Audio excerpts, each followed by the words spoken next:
दोस्तों नमस्कार। मैं हरि मिश्रा पश्चिम बंगाल से और आप देख रहे हैं नमन भारत।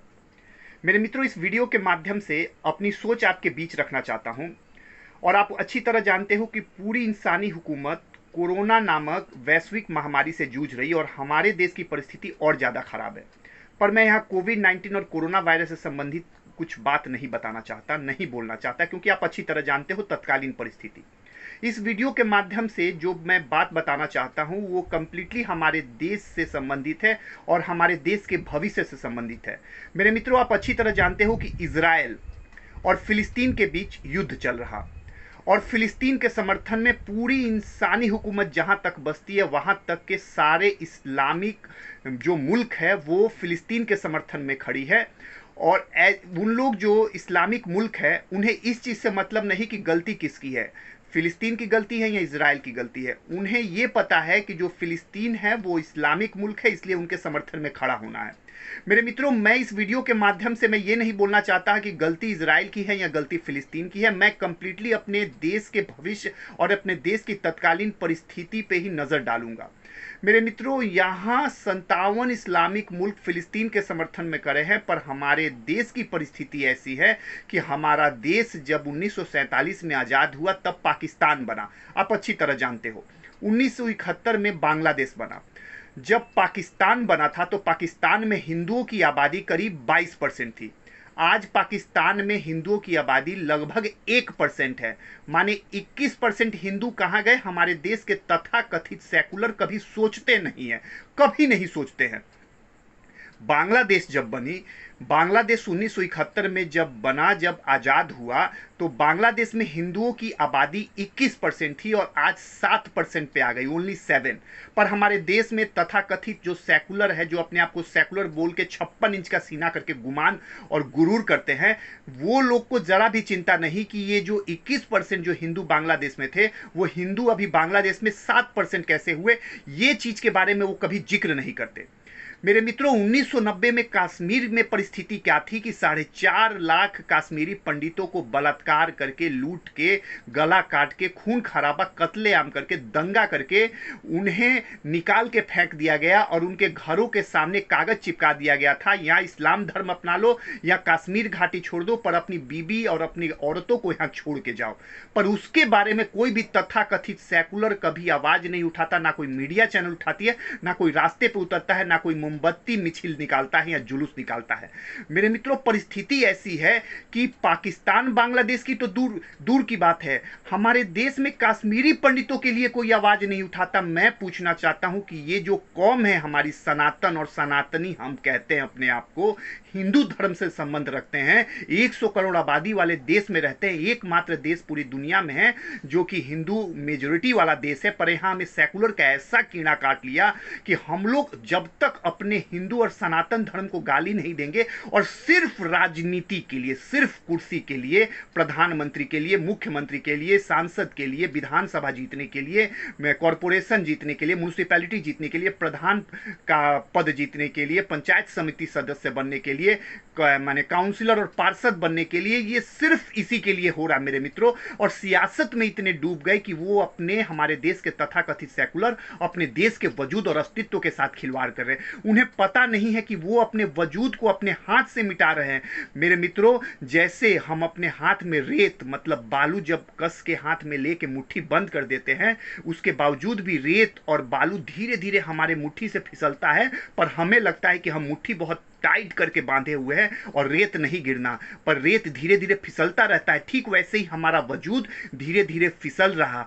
कौन कहता है कि सदियों रहा है दुश्मन दौरे जहां हमारा कुछ बात है कि हस्ती मिटती नहीं, हमारी हस्ती मिट रही। 1990 में 4.5 लाख कश्मीरी पंडित को बलात्कार करके, लूट मार, कत्लेआम करके कश्मीर घाटी से फेंक दिया गया। कोई पूछने वाला है?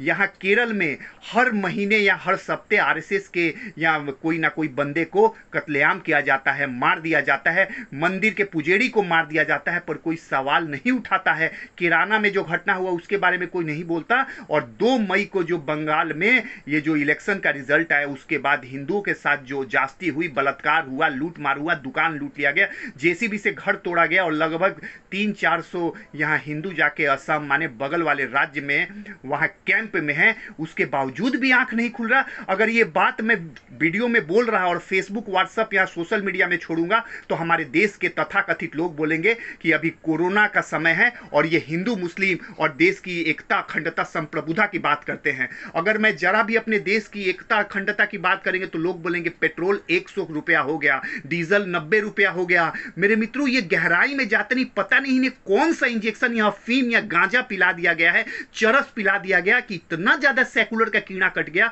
कि जब भी देश की एकता, अखंडता की बात करो तो उन्हें बेरोजगारी याद आने लगती है, उन्हें पेट्रोल, डीजल, प्याज, आलू का दाम नजर आने लगता है। मेरे मित्रों, सोचो, सचमुच हम अपने वजूद और अस्तित्व से खिलवाड़ कर रहे हैं। कहते हैं ना, बचपन से लेकर जवानी और जवानी से मरते समय तक वजूद की लड़ाई होती है। अपना वजूद, अपने देश का वजूद बिल्कुल खतरे में है। हमारा देश बिल्कुल खतरे में है। हमें जितने पाकिस्तान से खतरा नहीं, जितना हमें चाइना से खतरा नहीं या बाहरी ताकतों से खतरा नहीं, उससे ज्यादा हमें अपने देश में जो पल रहे आस्तीन के सांप हैं उनसे खतरा है। अगर हमारे देश का पाकिस्तान और चाइना से लड़ाई हो जाए तो हमारे 2 फ्रंट पे लड़ना होगा। एक तो बॉर्डर पे लड़ना होगा और एक देश के अंदर रहे जो अभी जो दूध पी रहे हैं आस्तीन के सांप, उनके साथ भी लड़ना होगा। देश बहुत बुरी परिस्थिति से उलझ रहा। कोरोना वायरस कोविड-19 तो 100% 2-4 महीना, 6 महीना में चला जाएगा, पर हमारे देश में जो आस्तीन के सांप है, जिनको कीड़ा काट लिया है, जिन्हें संविधान से मतलब नहीं, जो भीड़ तंत्र से मजबूती से अपने सामने संविधान को कुचल रहे हैं, हमें उनसे डर है। हम सभी राष्ट्रवादी सोच रखने वाले हिंदू, मुस्लिम, सिख, ईसाई, जैन, बौद्ध, पारसी सबसे बोलते हैं कि राष्ट्र के एकता, अखंडता, संप्रभुता के बारे में सोचो, नहीं तो जो परिस्थिति आने वाली है उस परिस्थिति में देश फिर से बंटवारा होगा और उस समय आप अपने वजूद को तरसोगे, अपने अस्तित्व को तरसोगे। मैं दंगा भड़काने की बात नहीं करता, पर इजराइल से सीखो। इजराइल से 90 लाख मात्र आबादी है और पूरी दुनिया में अपने वजूद का डंका बचा रहा है और घमंड होता है, गुरूर होता है वहां का 90 लाख का हर एक शख्स, हर एक जर्रा जो उस देश से संबंध रखता है कि हम ऐसे देश से संबंध रखता हूं जो देश पूर्ण रूप से एक सोच के साथ अग्रसर होता है। और वहां का जो विपक्ष है वो भी बोलता है कि एक भी दुश्मन बाकी नहीं रहना चाहिए। अगर जो भी समर्थन चाहिए हम विपक्ष देने के लिए तैयार है। वहां का पक्ष विपक्ष एकजुट होके माने अपने दुश्मनों से लड़ रहा। पर हमारे देश में क्या होता है कि पाकिस्तान पे भारत का सेना आक्रमण करता है तो सबूत मांगे जाते हैं। अरे शर्म से मर जाना चाहिए। यहां एक देश विरोधी मतलब छात्र नेता है, वो बोलता है कि हमारी आर्मी रेप करते हैं कश्मीर में। शर्म आनी चाहिए। ये देश विरोधी गतिविधियों में हमारे सेकुलर लिप्त है और कहते हैं कि हम सेकुलर है, हमें हिंदू, मुस्लिम, सिख, जैन, बौद्ध, पारसी से मतलब नहीं। मेरे मित्रों, हमारे देश के वजूद और अस्तित्व पे प्रश्न चिन्ह उठाया जा रहा है और आगामी दिन में सचमुच हमारा वजूद, हमारा अस्तित्व देश का खतरे में है। आपको जागना पड़ेगा, आपको जगाना पड़ेगा, क्योंकि आगामी भविष्य आपके हाथ में है और ये देश सिर्फ मेरा नहीं, सिर्फ आपका नहीं, हम सबका है। सबकी जिम्मेदारी है देश को मजबूत करने का।